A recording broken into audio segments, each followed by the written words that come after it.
What happens when the owner of a breakfast chain realizes his staff knows the customers better than he knows his own company? Zayden Grey stood in the back of his black SUV, tugging a navy beanie lower over his forehead. The fake beard itched, and the gray contacts blurred his vision just enough to feel like reality had a filter on it. He checked his reflection in the side mirror one last time. Average. Unnoticeable. Just what he needed. He looked up at the building. Store number 6 out of 10. He'd inherited the breakfast chain 5 years ago after his father passed unexpectedly. Zayden had spent most of his adult life in finance, not food. When the board pressured him to sell, he refused. He didn't want to be the guy who cashed in and ran. His father had built this business from a single diner into 10 busy breakfast spots across 3 states. But lately, customer reviews had dipped. Employee turnover was high. The district manager kept insisting everything was under control. Zayden didn't trust that anymore. So now he was Nate, a quiet, middle-aged trainee just hired on the morning crew. The plan was to work 1 full shift and observe everything from the inside. "Nate?" A voice called from the alley behind the store. A woman in her 30s, dark curls tied under a hairnet, walked up holding a crate of eggs. Name tag. Kendra. She squinted at him. "You the new guy?" "Yeah," he said, putting on a slight southern drawl. "Got told to be here by 5. "You're late," she said, walking past him. "Come on. Clock in. We're short today." Inside, the place hummed with early morning energy. Griddles sizzled, timers beeped, and the smell of bacon clung to every corner. Kendra tossed an apron at him. "You'll be helping me on prep. That means chopping, refilling, and not asking dumb questions." "Got it," he said. The manager, a tall man with slicked back hair and a Bluetooth in one ear, barely glanced at him. "New trainee?" he asked Kendra. "Yup," she said, not looking up. The manager waved a hand. "Just keep him out of the way. We got 2 call-outs and a dishwasher who still ain't showed." Great start to a Monday. Zayden started chopping onions, watching quietly. Kendra worked fast, sharp. She didn't talk much unless she needed something.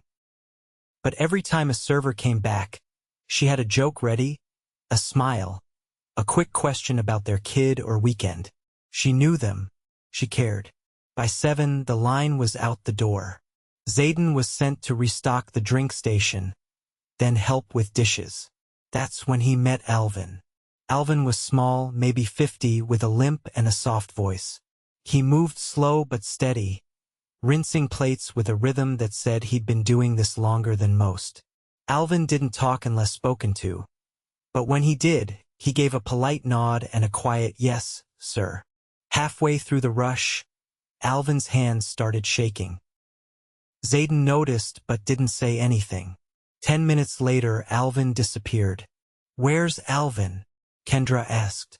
"Bathroom, I think," Zayden said. Kendra frowned and handed him a tray of leftover pancakes. "Cover dishes for 2 minutes." He nodded. When she came back, the tray was empty. "You tossed those?" Zayden asked. "No," she said, avoiding his eyes. "Don't worry about it." But he saw it. She'd slipped out the back door with them. Later, while taking out trash, Zayden spotted Alvin sitting on a crate behind the dumpster, scarfing down pancakes with his hands like he hadn't eaten in days. Kendra stood beside him, arms crossed, keeping watch. Zayden froze behind the corner, heart pounding. She'd fed him, quietly, secretly, and Zayden all he could do was stare like an idiot. He walked back inside slowly, stomach tight. No one had ever told him Alvin was struggling. No one had told him his people were feeding each other behind the buildings like they were hiding crimes. And no one had told him the manager yelled at the staff more than he directed them. "Why ain't the hash trays full?" the manager barked from the front. Zayden looked up. Kendra was wiping her hands, face tight, Because we're short-handed and you're too busy talking into your earpiece to help, she snapped. The manager's face turned red. Watch your mouth. Kendra didn't back down. Zayden made a note in his head. She wasn't just good. She was fighting for people. After the rush, Kendra sat on a milk crate in the back, drinking water. Zayden sat nearby. You always look out for Alvin? He asked. She looked at him for a long beat. He's been here longer than anyone. Used to train dishwashers before his knees gave out. He won't eat unless someone makes him. Says it's not his place. Why doesn't the manager help? She scoffed. He doesn't even know Alvin's last name. Zayden stared at his shoes. That was his company, his family's name, and she was carrying it on her back while management ignored it. He took a deep breath. Tomorrow he'd come back, and soon he'd stop being Nate. Zayden showed up the next morning before sunrise, dressed the same beanie, beard, worn hoodie, and jeans that didn't quite fit. There was frost on the sidewalk, and his breath came out in clouds. The inside of the diner glowed like a lantern in the dark. Kendra was already there, unpacking the produced delivery, her knuckles red from the cold. She didn't say much when he walked in, just gave him a nod and pointed toward the prep station. Gloves are under the sink. You'll need 'em. Zayden pulled on a pair and started peeling potatoes. His shoulders already ached from yesterday, but he didn't slow down. No one slowed down in this place. By 6, the manager still hadn't shown up. Kendra was checking in with the line cooks, double-checking orders, and answering questions from the servers. One of them, a younger guy with a crooked name tag that read Luis, looked stressed. Table 7 wants a manager, he said, rubbing the back of his neck. Something about their eggs. Kendra didn't hesitate. You take care of tables 3 and 4. I'll handle it. She wiped her hands and walked out to the dining area. Zayden watched through the pass window as she leaned down beside the table, speaking softly, listening closely. She wasn't defensive. She didn't blame the kitchen. She took ownership. The customers left smiling. When she came back, Zayden handed her a fresh tray of chopped peppers. You ever think about being a manager? He asked quietly. She raised an eyebrow. That a joke? No, he replied. She scoffed. They offered once. Said I could have the title but no raise. I told them to keep it. Zayden pressed his lips together. That decision had never crossed his desk. At 7:30, the manager finally walked in, brushing snow off his shoulders. He didn't apologize, just slipped behind the counter, grabbed a coffee, and started tapping on his phone. Kendra glanced at him, then turned back to the grill. Zayden joined Luis at the drink station. The kid looked like he hadn't slept. What's your schedule like? Zayden asked. Luis shrugged. 6 days a week. Doubles on weekends. I live with my sister, so I help with rent. Zayden handed him a sleeve of coffee cups. You ever get a break? Luis gave a short laugh. Break? I sit down when I'm up. The sarcasm caught him off guard. He hadn't expected it from someone so soft-spoken. While restocking, Zayden noticed a woman in the corner booth, sitting alone with a notepad. She wasn't eating, just watching. Every few minutes, she jotted something down. He leaned toward Luis. You know her? Luis glanced over. She's from corporate. Audits or something. Shows up once a month. Never talks to us. That was news to him. He hadn't approved any audits recently, and no one had mentioned someone observing from inside the restaurant. Kendra moved past them with a tray of toast. Don't bother trying to impress her, she said under her breath. Last month she gave us a failing mark because the syrup pumps were sticky. Zayden narrowed his eyes. She talked to anyone? Only the manager, she said. And even that's just nods.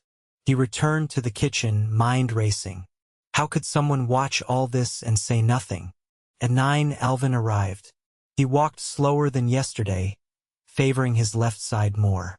Zayden caught him by the sink. Rough morning. Alvin didn't look up. Bus was late. Had to walk the last mile. Zayden felt something twist in his gut. You shouldn't have to do that. Alvin just shrugged. I do what I can. Kendra handed him a towel and said, Don't strain your back. I'll run trays today. Alvin nodded, grateful. The manager didn't say a word about Alvin being late. Didn't seem to notice him at all. By noon, the crew was dragging. No relief workers had shown. The line cook burned his hand, and Luis looked like he might pass out. Zayden stepped outside for air. The cold slapped him awake. He pulled out his phone and called the regional HR director. This is Zay, he said. I need a list of active employees assigned to Store 6, and I want their wage breakdowns. Full detail. Sir, the woman started. Don't tell anyone I asked. Just send it to my private inbox. He hung up and stared at the diner. Inside, hard work was being spent like currency, and no one was keeping track of who was going broke. Back inside, things had gotten worse. Luis had spilled coffee on a customer. The manager didn't help. He just pulled Luis aside and hissed, You've got one more slip up before I cut your hours. Zayden saw red. He stepped between them. He's been on his feet 6 hours straight. Maybe give him a minute. The manager turned, eyes narrowing. Who the hell are you? A trainee who can see when someone needs support. The manager sneered. You don't know how this place runs. Stay out of it. Zayden walked back to the prep line, fists clenched. He needed to see more. Just one more day. He found Kendra cleaning the slicer in the back. You ever worked under a different manager? He asked. She nodded. We had one for about a year, Marisol. She ran a tight ship but backed us up. Left when the new one came in. Said she couldn't work with someone who treated people like disposable parts. Zayden leaned against the wall. Why stay? Kendra looked at him hard. Because I've got bills. Because if I leave, Alvin's alone. Because someone's got to remember the customer's name when no one else does. He didn't speak. He couldn't. After the lunch rush, the auditor left. She didn't say goodbye, just nodded at the manager and walked out the front door. Zayden followed a few minutes later, peeling off his apron and stepping out into the cold. He watched her get into a black sedan and drive away. Then he took out his phone again. Arrange a meeting with the store manager. Today. In person. Sir, he's not expecting. He doesn't need to. He ended the call. He wasn't coming back tomorrow undercover. He was coming back with answers. And this time, no one would hide behind job titles.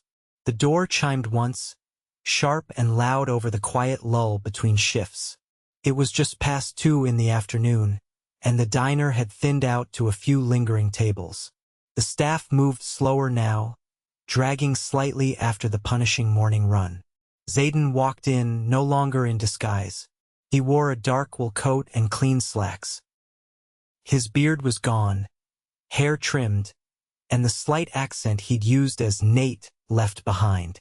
The air inside was warm, but his presence chilled the room. No one recognized him yet. The manager stood behind the counter, leaning on one elbow with a latte in hand. His mouth was mid-sentence, laughing at something said to one of the servers, until he caught sight of Zayden. The smile stalled. Zayden approached slowly, stopping at the end of the counter. I'm here to speak with you, he said. The manager blinked. You're that new guy, Nate or whatever. Zayden nodded once. My name is Zayden Grey. I own the company. The cup stopped halfway to the manager's lips. He stared at Zayden, mouth slightly open, trying to process what he just heard. In the kitchen, someone dropped a spatula. Luis peeked from the side hallway. Kendra stepped out from the freezer, box in hand, pausing mid-step. Zayden kept his voice even. Office. Now. The manager hesitated, but Zayden was already walking, not waiting for permission. The back office was cramped and cluttered, half-used forms and stained menu sheets stacked on the desk. A mini fridge hummed in the corner. Zayden sat opposite the desk, hands folded. The manager shut the door behind him, suddenly very quiet. You've been with this store how long? 2 years. Promoted last year. Zayden nodded. And in that time you've managed to lose more than half your original crew. Customer complaints are up. Your location has the highest turnover and the lowest employee satisfaction scores in the region. The manager shifted in place. We've had staffing issues, but that's across the board. And this area's tough. People don't want to work hard anymore. They clock in, expect praise for showing up. Zayden leaned forward slightly. You've been telling corporate that your team is unreliable, that they're the problem. They are, the manager said quickly. I mean, look, I do my best, but these kids? They're lazy. I've had to fire people just to keep the place moving. Zayden's expression didn't change. I worked the last 2 days on your floor. I saw employees covering double roles without complaint. I saw one of your cooks mediate a customer issue while you were in the back talking on your phone. I saw a dishwasher who walks a mile to work nearly faint from exhaustion. And I saw your lead prep cook feed him out of her own pocket. The manager's eyes darted. I didn't know about that. You didn't care to know. I'm running a tight ship here. I can't babysit everyone. If people want to hand out food or overstep their roles, that's not on me. Zayden stood. I'm not going to waste time debating your leadership style. You've created a culture where people survive in spite of you, not because of your guidance. The manager opened his mouth, but Zayden raised a hand. You're done. Effective immediately. I've already filed the paperwork. You're not stepping back out there. I'll arrange for someone to collect your things. The man's face flushed red. You can't just fire, I can. And I have. You've had 18 months to build a team. Instead, you built a wall between yourself and the people doing the work. This isn't a debate. It's a conclusion. Zayden opened the office door. Kendra was standing just outside, arms crossed. She looked at the manager once, no words, just a long, quiet look, and stepped aside to let him pass. He brushed past her without a word and disappeared out the back. Zayden stepped out into the kitchen. The staff had gathered, cautiously watching from a distance. He cleared his throat. You all deserve to know what's happening. The store manager has been relieved of his role. Effective now. Silence. Then a few exchanged glances. No one spoke. Zayden continued. I came here to understand what's been going wrong. I didn't expect to find a team holding this place together with grit and loyalty while being ignored. He turned to Kendra. You've been keeping this store running. Quietly. Consistently. I want you to step in as interim general manager for the next 60 days, effective immediately. Her eyebrows lifted. Me? You already are in every way but title. You'll receive full manager pay starting today. We'll re-evaluate after the trial period. But that's only a formality. Kendra set the box down slowly. I didn't ask for this. I know, Zayden said. That's why it's the right choice. Luis stepped forward slightly. What about the schedule? His voice cracked. Are we still pulling doubles this weekend? Zayden nodded. We're bringing in relief from nearby stores. I've already made the calls. You'll have proper coverage starting Friday. A breath of relief moved through the group like a ripple. Zayden looked at the dishwasher station. Alvin wasn't there. He turned to Kendra. Where is he? She hesitated. Walked home early. Said his leg was locking up. Zayden checked his watch. Text him. Tell him to expect a delivery this evening. Groceries, heating oil, and a new pair of boots. I'll cover it personally.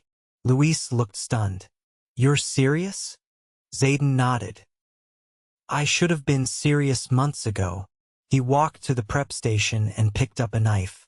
I'm staying through dinner shift. Let's get ready. Kendra blinked. You're working. I'll be wherever you need me. You're running the floor. She didn't argue, just handed him a bin of celery and pointed to the cutting board. Back in motion. By 4:30, the kitchen was humming again. This time the mood was different.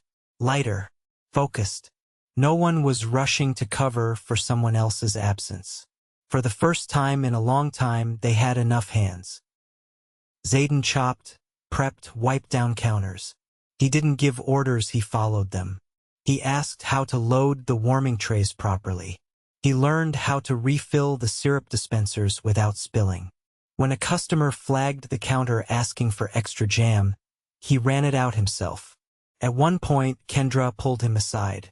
You're really not here for show? I've had enough of show, he said. She studied him a moment, then nodded once. Just before the dinner rush, Alvin returned. He limped to the back, surprised to see Zayden still there. His eyes widened when he saw the new pair of insulated boots set beside the sink. Zayden approached him quietly. They're your size. Steel-toed. Waterproof. Alvin looked down at the boots, then back at him. Why?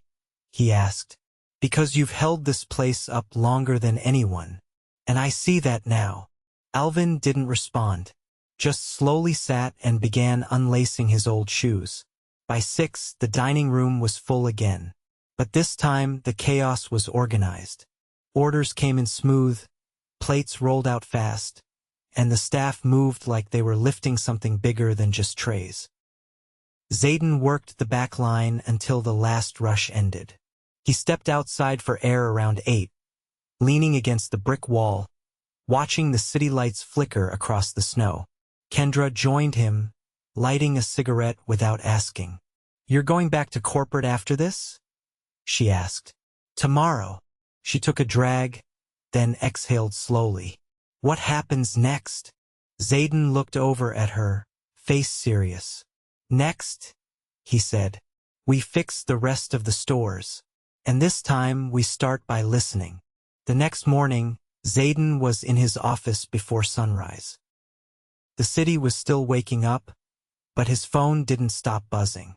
Messages from regional managers, HR, and 2 franchise partners stacked up unread. He ignored them for now. He needed to finish something first. He opened the staffing reports, pulled up the numbers for Store 6, then cross-checked them with timecard data. It was worse than he thought. Multiple employees had been clocking extra hours without overtime pay being processed. The manager had manually adjusted several time entries, always trimming minutes, never adding. He picked up the phone. Danielle, audit every timecard adjustment from stores under this district. I want names, timestamps, and reasons, and flag anything that wasn't signed off by employees. Understood. He hung up and stared at the screen. The manager hadn't just failed to lead, he'd quietly stolen time from people who were barely scraping by. By 7, Zayden was back at Store 6, not in disguise this time. He stepped through the back entrance with a clipboard under his arm and a purpose in his stride. Kendra was at the prep table dicing onions. Her sleeves were rolled up, and her posture was different now, solid, not guarded. She looked up, eyes narrowing slightly. We weren't expecting you. I know, he said. Didn't want to make a habit of it. Just here to follow through. She wiped her hands and leaned against the counter. What does that mean today? He handed her the clipboard. New pay structure. You'll find revised hourly rates for everyone on staff, including retroactive corrections going back 6 pay cycles. Her brow furrowed as she flipped through the sheets. You're serious? I've already authorized direct deposit adjustments. People should see it by end of day. She closed the clipboard slowly, then set it down. You know, I've worked here almost 7 years. Never seen a correction unless someone fought for it. He nodded once. You shouldn't have to fight for basic fairness. She studied him for a beat, then turned back to the onions. You're not what I expected. Zayden grabbed a pair of gloves from the shelf. Neither was this place. But that's on me. They worked side by side in silence for a while. The kitchen came alive around them. Luis arrived next, sleeves still damp from the snow. He looked better tired, but not defeated. He nodded to Zayden, surprised but not nervous. The rest of the crew filtered in, some exchanging glances when they saw Zayden still there. No one asked questions. They just worked. At 8, the regional HR director arrived. Zayden met her in the parking lot. I already reviewed your report, he said. We're terminating the auditor from compliance. She ignored critical signs and failed to report ongoing abuse of authority. She's already been notified, the HR director replied. Security will escort her out when she clears her desk. Good. He pulled a folded list from his coat pocket. I want site visits to every location in this district within the next 2 weeks. No prior notice. And I want them done by someone with restaurant experience, not a clipboard and a stopwatch.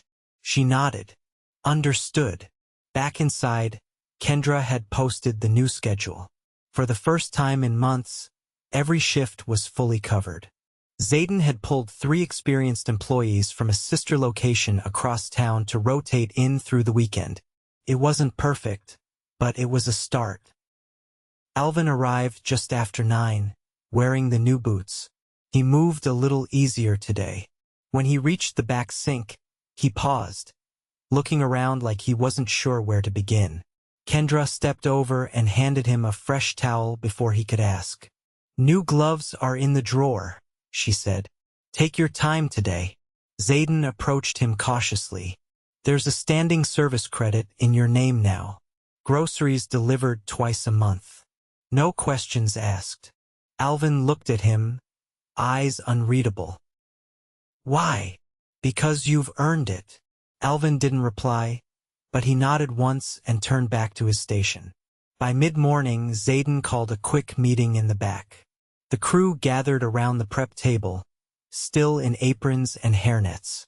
He didn't stand on a crate or ask for silence. He just waited until the chatter died down.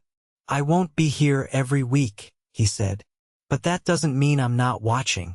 Every store in this district is going through a full structural overhaul. That includes wage reevaluations, scheduling audits, and on-site leadership reviews. No one interrupted. I've also established a direct reporting channel. If something goes wrong, if someone's being mistreated, you don't go through a chain. You go directly to someone who can fix it. One of the line cooks, a heavy-set man in his 40s named Jerome, raised a hand. So what happens if we speak up and it costs us hours? Zayden looked him in the eye. Then you call me, and I make sure the person responsible never holds a position of authority again. Jerome nodded slowly, like he'd heard plenty of promises in his life, but wasn't used to them being delivered in full sentences. Zayden continued. This crew kept something afloat that should have sunk. I own that failure, but it ends here. Kendra crossed her arms. What about the next manager? What if corporate tries to send someone down the line again? Zayden met her gaze. You're not getting another manager. You're becoming one. Her eyes widened, but he kept going. We're putting you through full leadership training. Not the video module stuff. Shadowing, live case work, mentorship. You're starting next week. You'll still run this store, but you'll have support. She didn't reply right away. Just shifted her weight and said, if I do this, I'm doing it my way. That's exactly what I want. After the meeting, the team dispersed quietly. No applause, no cheering, just a sense of something changing, solid and slow like concrete setting. Zayden stayed a few more hours, working the prep station during the lull between breakfast and lunch. He didn't answer emails. He didn't take calls. He listened. He listened to Luis joke with a new hire while they filled syrup containers. He listened to Alvin hum softly while scrubbing pans. He listened to Kendra methodically walk through the inventory checklist with calm precision.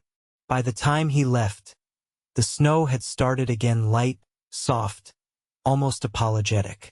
He stood in the parking lot for a moment, watching his breath fade into the air. The core of the company wasn't in the boardroom. It wasn't in spreadsheets or investor calls. It was here in the heat of the kitchen, the rhythm of the shift, the quiet decisions no one noticed but everyone felt. Zayden pulled out his phone and opened a blank note. He typed a single sentence. Fix the foundation before building anything else. Then he put the phone away, stepped into his car, and drove back toward headquarters where the real rebuilding would begin.